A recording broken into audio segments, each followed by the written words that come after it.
Halo Bapak dan Ibu semua, jumpa lagi dengan saya Zubaida. Bagaimana kabarnya Bapak dan Ibu? Tetap semangat ya, meskipun kondisinya masih di masa pandemi COVID-19. Di sini saya akan membahas tentang sistem dukungan pendidikan inklusif. Semoga materi pembelajaran ini dapat menambah pengetahuan bagi kita semua, khususnya bagi Bapak dan Ibu yang melaksanakan pendidikan inklusif di sekolahnya. Bapak dan Ibu yang berbahagia, pada pembelajaran sebelumnya, Bapak dan Ibu pasti sudah memahami tentang konsep pendidikan inklusif dan istilah-istilahnya. Bagi Bapak dan Ibu yang melaksanakan pendidikan inklusif, pastinya merasakan bagaimana keterbatasan-keterbatasan yang dimiliki di sekolah Bapak dan Ibu. Mulai dari bagaimana cara mengajarkan siswa-siswi yang berkebutuhan khusus, sampai ketersediaan sarana yang kurang. Itulah Bapak dan Ibu, mengapa perlu adanya dukungan sistem manajemen dalam pendidikan inklusif. Beberapa alasannya antara lain, yang pertama, untuk memberikan kesempatan bagi siswa yang berkebutuhan khusus dalam memperoleh pendidikan di sekolah reguler sesuai dengan Peraturan Kemendiknas Nomor 70 Tahun 2009, yaitu memberikan kesempatan atau peluang bagi anak berkebutuhan khusus untuk memperoleh pendidikan di sekolah reguler yang terdekat. Alasan yang kedua, guna mempercepat pemenuhan akses dan mutu pendidikan yang dikenal dengan istilah pendidikan untuk semua.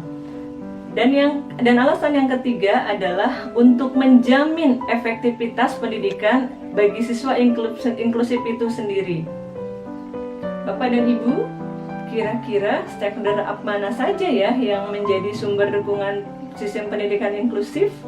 Nah, sumber-sumber dukungannya antara lain dukungan dari tenaga ahli, misalkan dukungan dari psikolog dan juga terapis. Sekolah khusus juga bisa menjadi salah satu stakeholder yang menjadi sumber dukungan yang sangat membantu. Seperti apa sekolah khusus itu? Mungkin ada di sekitar Bapak dan Ibu dan kita sudah sangat familiar, yaitu sekolah luar biasa atau SLB. Kira-kira dukungan apa saja ya yang bisa dilakukan oleh tenaga ahli? Nah, dukungan-dukungan yang bisa mereka lakukan antara lain di sekolah misalkan, dapat membuat sebuah rujukan bagi siswa-siswa yang berkebutuhan khusus atau siswa inklusif. Rujukan tersebut dapat menjadi catatan khusus bagi guru-guru yang akan mengajar siswa inklusif di sekolahnya. Biasanya, saat penerimaan peserta didik baru juga siswa inklusif dimintakan hasil-hasil psikotes yang menyatakan bahwa mereka memang siswa-siswa berkebutuhan khusus. Selain itu, melakukan konsultasi dan bimbingan, karena biasanya siswa-siswa berkebutuhan khusus merasa mereka berbeda sehingga menyebabkan mereka mudi dan membutuhkan bantuan konsultasi kepada para psikolog atau terapis. Para tenaga ahli juga bisa memberikan pelatihan-pelatihan kepada para pengajar bagaimana mereka mengenal karakteristik khusus siswa berkebutuhan khusus. Bapak dan Ibu, ada pun beberapa dukungan yang dapat dilakukan oleh sekolah khusus atau sekolah luar biasa yang dalam hal ini sebagai sekolah pembina bagi siswa-siswa berkebutuhan khusus adalah memberikan konsultasi kepada guru-guru yang mengajar di sekolah inklusif atau juga konsultasi bagi siswa-siswa yang berkebutuhan khusus. SLB juga bisa melakukan pelatihan-pelatihan pada guru-guru seperti bagaimana mengenal huruf-huruf Braille yang digunakan oleh siswa-siswa tunanetra. Selain itu, SLB juga dapat menjadi sumber belajar bagi sekolah reguler, di mana sekolah tersebut bisa menanyakan materi-materi pelajaran, metode mengajar, dan buku-buku pendukung. Bapak dan Ibu, berikut salah satu aktivitas yang dilakukan SLB kepada sekolah reguler yang melaksanakan pendidikan inklusif. Mari kita lihat.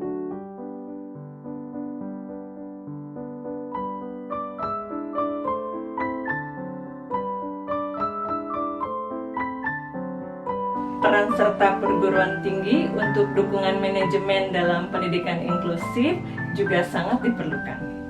Bagaimanapun, perguruan tinggi merupakan mitra pemerintah dalam merancang kebijakan.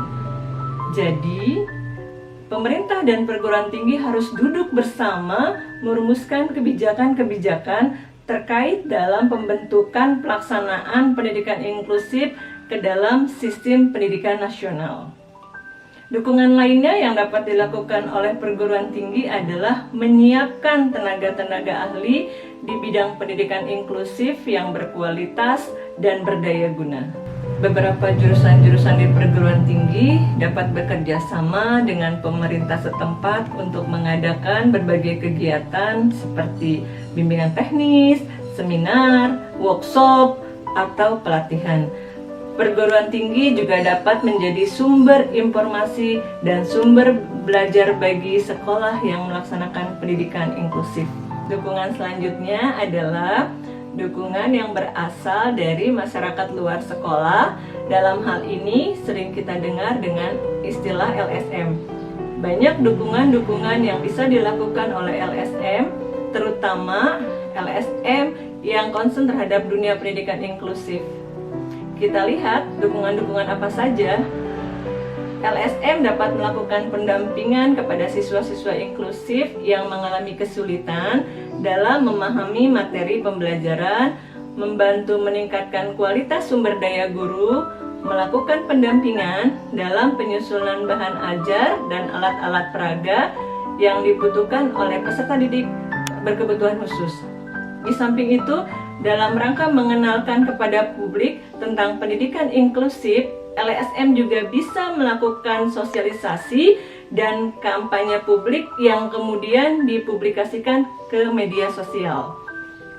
Bahkan penelitian dan pengembangan juga bisa dilakukan oleh LSM untuk mendapatkan informasi yang lebih akurat tentang kekurangan-kekurangan atau hal-hal apa saja yang dapat dilakukan untuk meningkatkan kualitas siswa inklusif di tengah-tengah sekolah reguler.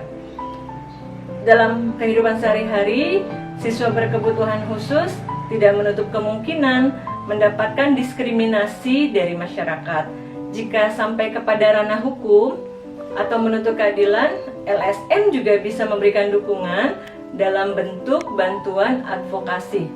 Dukungan-dukungan yang lainnya adalah melakukan penggalangan dana untuk membantu kegiatan-kegiatan atau pemenuhan sarana yang masih belum terpenuhi di sekolah reguler yang melaksanakan pendidikan inklusif. Ini adalah salah satu contoh aktivitas yang dilakukan oleh LSM dalam bentuk dukungan terhadap pendidikan inklusif.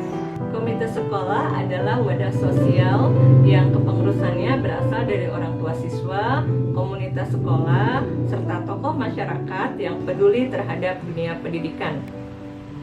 Komite sekolah dibentuk dan berperan dalam peningkatan kualitas pelayanan dengan memberikan pertimbangan, arahan, serta dukungan tenaga dan sarana prasarana, serta pengawasan pendidikan pada tingkat satuan pendidikan. Komite sekolah penyelenggara pendidikan inklusif dapat memberikan dukungan dalam bentuk masukan-masukan atau usulan guna meningkatkan mutu pendidikan sekolah, membantu sekolah dalam penyediaan sarana dan prasarana, serta layanan pendukung pembelajaran, juga bisa menjadi penjembatan antara pihak sekolah dan pihak luar dan unsur-unsur luar yang akan mendukung jalannya pendidikan inklusif. Semoga dapat membuka wawasan dan kesadaran kita semua akan pentingnya dukungan sistem pendidikan inklusif. Sampai ketemu dalam pembelajaran video selanjutnya. Terima kasih.